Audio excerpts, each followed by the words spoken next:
امام مہدی کے بارے میں جو ہمارے ہاں تصورات ہیں ان کے موضوع پر کچھ گفتگو ہوگی۔ یہ اصل میں ایک سلسلے کی کڑی ہے۔ 12 ربیع الاول کو جو تقریر میں نے کی تھی قرآن اکیڈمی میں ختم نبوت اور تکمیل رسالت کے موضوع پر، اس کے ایک ضمیمے کی حیثیت سے نزول مسیح کا مسئلہ زیر بحث آیا۔ اب ظاہر بات ہے کہ نزول مسیح سے پہلے رفع مسیح علیہ الصلاۃ والسلام کا مسئلہ ہے۔ چنانچہ میں نے پہلے تو ایک مفصل تقریر اس موضوع پر قرآن اکیڈمی ہی میں کی،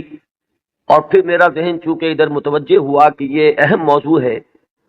اس پر زیادہ وسیع حلقے میں بھی گفتگو ہونی چاہیے، تو 2 جمعوں میں بھی اس موضوع پر گفتگو ہوئی، بلکہ 3 جمعوں میں گفتگو ہو چکی ہے۔ بعض ضمنی مسائل وہ تھے اس مسئلے سے متعلق جن پر پچھلے جمعے میں گفتگو ہوئی۔ اب آج اسی ضمن میں چونکہ ایک مسئلہ جنہیں عام طور پر امام مہدی کہا جاتا ہے ان کا بھی ہے، اور اس کا تعلق اس پہلو سے بھی ہے کہ آن جہانی غلام احمد قادیانی نے جہاں مسیح موعود ہونے کا دعویٰ کیا وہاں مہدی معہود ہونے کا دعویٰ بھی کیا، اور ایک نہایت ضعیف روایت کا سہارا لے کر کہ لا مہدی الا عیسیٰ، انہوں نے اپنی ذات میں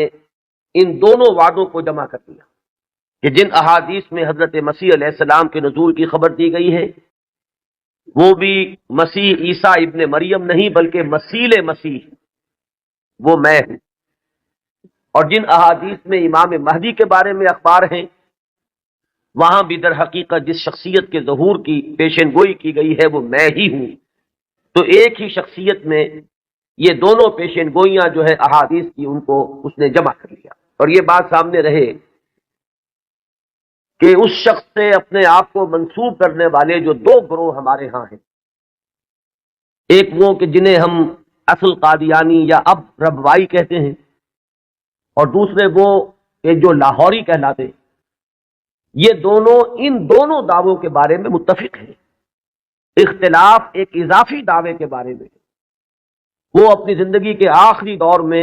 صریحاً نبوت کا دعویٰ ہے جو غلام احمد قادیانی نے کیا، اس دعوے کے بارے میں کچھ تعویلوں کے حوالے سے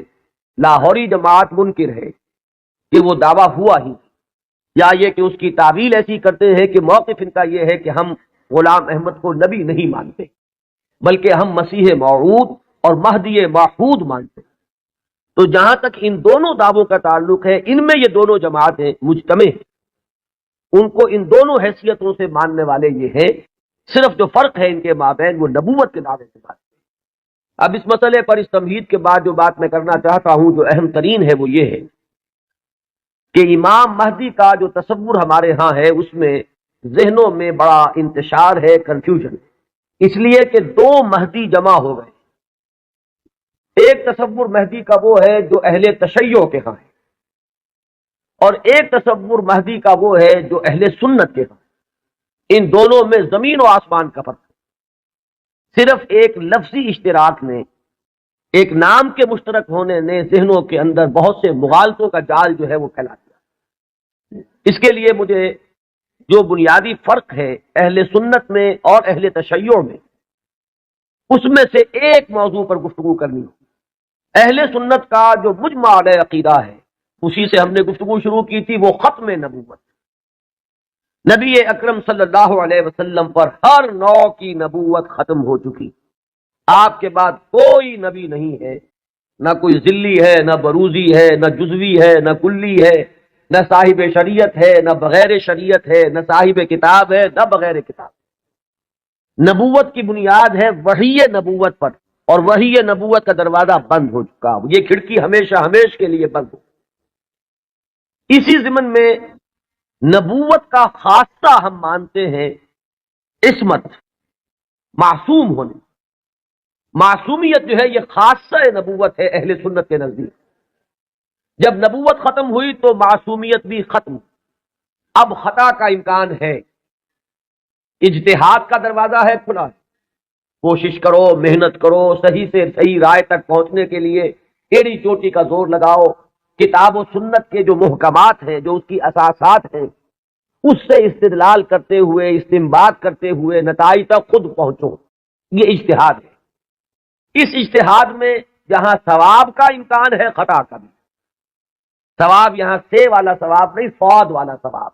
جس سے آپ بولتے ہیں صائب الرائے، وہ شخص کہ جس کی رائے صحیح ہوتی ہے۔ تو ثواب کا بھی امکان ہے کہ صحیح رائے تک انسان پہنچ جائے، اور خطا کا بھی احتمال ہے۔ یہ جو خطا کا احتمال ہے، اگر پوری نیک نیتی سے خطا ہوئی ہو، انسان کی اپنی نیت میں کوئی فساد نہ ہو، اس کے اپنے اندر کوئی اس کے ارادوں میں کجی نہ ہو،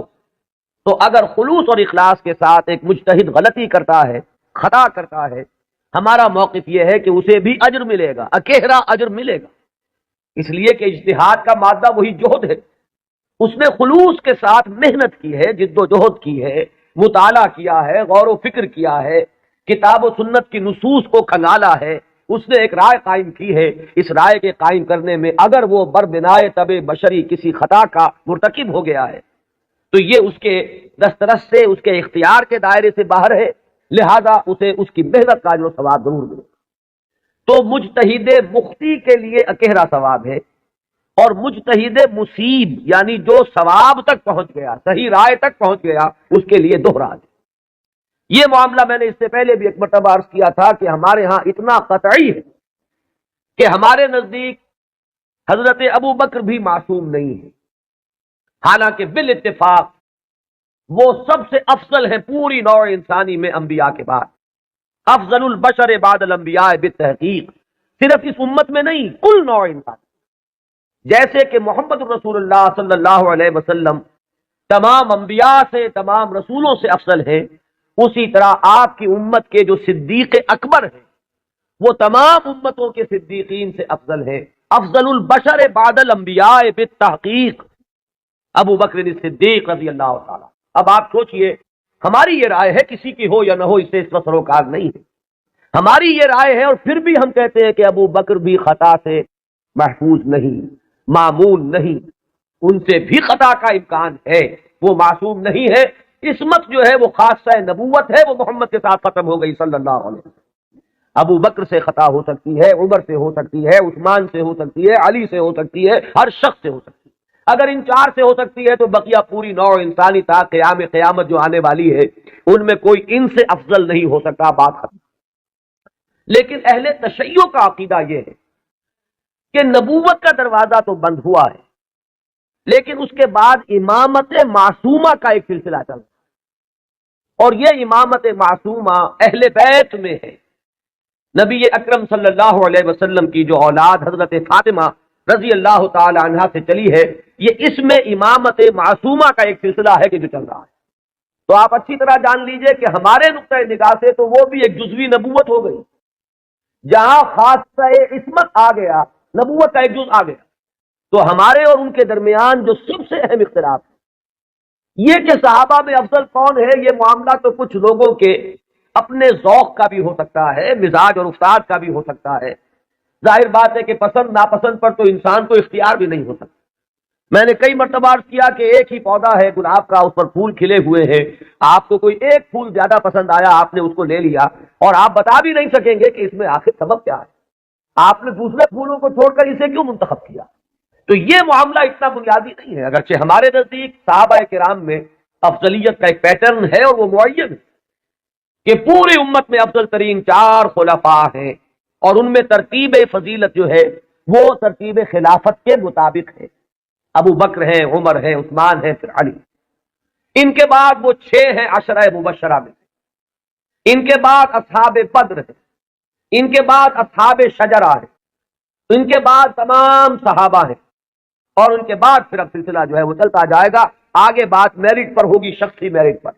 لیکن یہاں جو ہے معاملہ شخصی میرٹ کا نہیں ہے، یہاں تو معاملہ جو ہے معین ہے کہ یہ سیڑھیاں ہیں۔ تو یہ ہے ہمارا ایک موقف، لیکن میں پھر بھی عرض کروں گا کہ اس کو میں کوئی اہم عقیدے کی بات نہیں کہتا، یہ ایک ذوق کا معاملہ بھی ہو سکتا ہے۔ یہاں تک کہ امام الہند حضرت شاہ ولی اللہ دہلوی رحمۃ اللہ علیہ نے ایک بڑی عجیب بات لکھی، وہ یہ لکھتے ہیں کہ اگر میری طبیعت کو اس کے آزاد رجحان پر چھوڑ دیا جائے تو وہ فضیلت علی کی طرف زیادہ مائل ہے۔ کتنی سچی بات کہی ہے کہ میرے ذاتی رجحان کو، میری طبیعت کو، ایک ہے میرا ذوق، اگر اسے آزاد چھوڑ دیا جائے تو وہ کچھ فضیلت علی کی طرف زیادہ اس کا رجحان ہے، وہ زیادہ قائل ہے۔ لیکن مجھے حکم ہوا ہے کہ میں فضیلت کا اقرار کروں ابو بکر اور عمر اور عثمان۔ اب یہ ہے مقام، یہ جامعیت ہے، یہ توازن ہے۔ لہذا میں عرض کروں گا کہ اس مسئلے کو میں پھر بھی ثانوی کہوں گا، دوسرے درجے میں، لیکن یہ جو بنیادی بات ہے یہ بہت بڑا اختلاف ہے، اور ہمارے اعتبار سے تو در حقیقت یہ ایک جزوی نبوت ہے کہ جس کے قائل ہیں ہمارے یہ بھائی جو اپنے آپ کو اہل تشیع کے۔ بہرحال ان کا بھی آگے سلسلہ، یہ عام معلومات کے لیے بھی بات ہے کہ ذہنوں میں رہنی چاہیے۔ ہمیں اکثر و بیشتر بڑی بنیادی باتیں بھی اپنی تاریخ کی معلوم نہیں۔ ہم چونکہ سنی ہیں، سنیوں کے اختلافات تو ہم خوب جانتے ہیں، لیکن یہ کہ اہل تشیع میں اختلاف آگے کیا ہوئے ہیں اکثر و بیشتر ہمارے علم میں نہیں ہے۔ ان کا جو یہ معصوم امامت کا سلسلہ ہے، حضرت علی، حضرت حسن، حضرت حسین، حضرت حسین کے صاحبزادے حضرت علی بن حسین جنہیں امام زین العابدین کے نام سے پکارا جاتا ہے، پھر ان کے بیٹے ہیں محمد باقر، ان کے بیٹے ہیں جعفر، جن سے فقہ جعفری چل رہی ہے۔ یہ 6 امام تو ان کے ہاں متفق علیہ، ان میں تو یہ جو شاخ چلی ان میں کوئی اختلاف نہیں ہے کہ یہ سب کے نزدیک ان میں متفق علیہ ہے ان کی امامت، اور یہ سب امام معصوم شمار ہوتے۔ لیکن 7ویں امام پر آ کر ان کے ہاں ایک تقسیم ہو گئی۔ بڑے بیٹے اسماعیل تھے تو ان سے ان کے ماننے والے اسماعیلی کہلائے۔ اختلاف ہوا کہ اب امامت جو ہے حضرت جعفر صادق کی اولاد میں سے کس کی طرف منتقل ہوئی، اختلاف ہو گیا۔ بڑے بیٹے کے ماننے والے یہ کہلائے اسماعیلی، اور چھوٹے بیٹے سے جو چلا وہ پھر مسئلہ وہی چل رہا ہے۔ ان کے پھر مزید 6 امام ہیں، جن میں سے 11ویں امام جو ہے ان کے بارے میں ایک تو تاریخ کی روایت یہ ہے کہ وہ لا ولد فوت ہو گئے،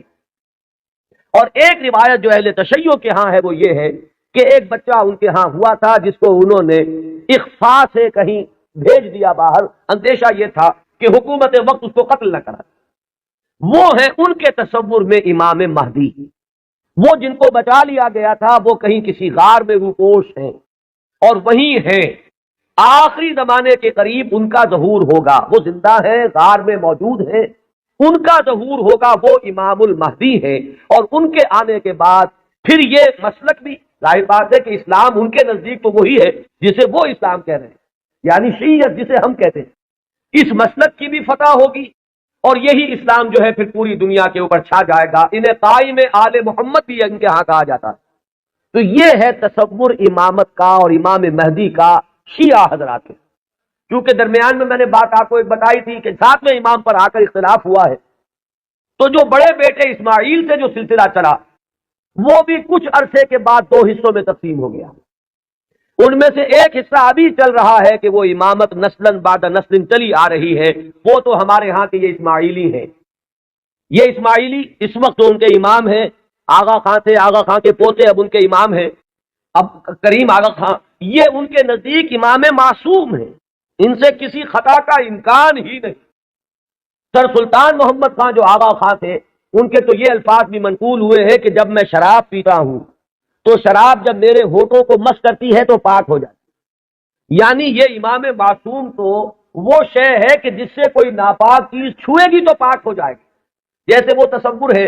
کہ ایک چیز، ایک پتھر کوئی ایسا بھی ہے کہ جس کو وہ چھو لے وہ سونا بن جاتا ہے، تو اسی طریقے سے یہ امامت معصومہ کیا ہے اس کا آپ تصور کیجئے۔ تو جو ایگزیکٹ لائن ہے امامت کی وہ تو در حقیقت ان کے ہاں ہے کہ وہ امامت معصومہ کا تصور جو ہے بغیر کسی سلسلے کے ٹوٹے ہوئے وہ چلا آ رہا ہے۔ ہمارے ہاں جن کو ہم آغا خانی کہتے ہیں، اسماعیلی کہتے ہیں، ان کے ہاں،